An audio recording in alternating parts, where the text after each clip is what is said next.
पगली के अब तू ही ख्याल रखी देवी माई हमरा पगली के अब तू ही ख्याल रखी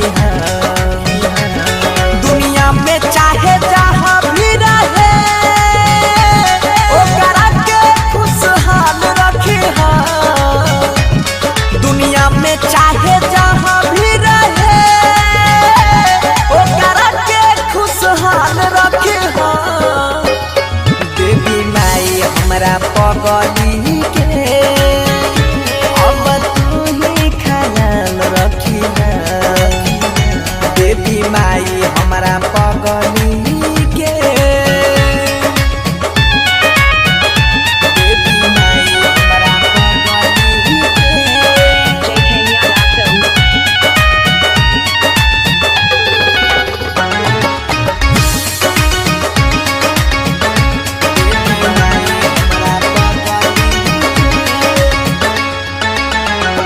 नहीं रहल का सुर तब चल गईले दूर ना समझलक हमर मजबूरी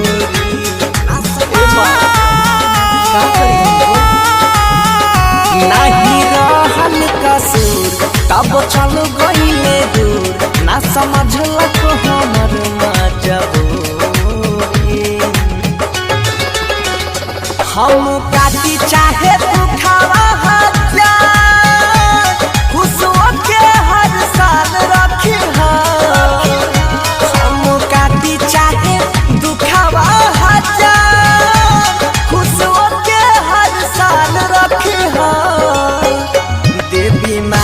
हमरा पगली के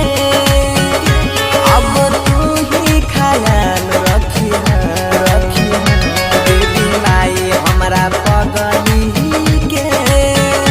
देवी माई हमरा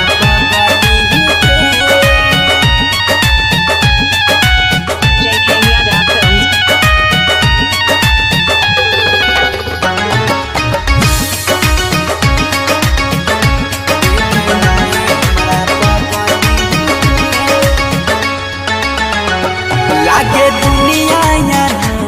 जस भी रही के मार तको जिहलम अकेला ये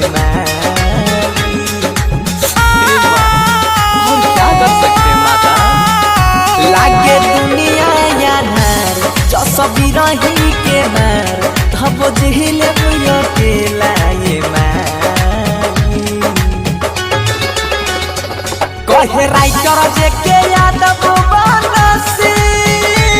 जिंदगी में हल चल रखी कहे राइटर जे के यादव बनस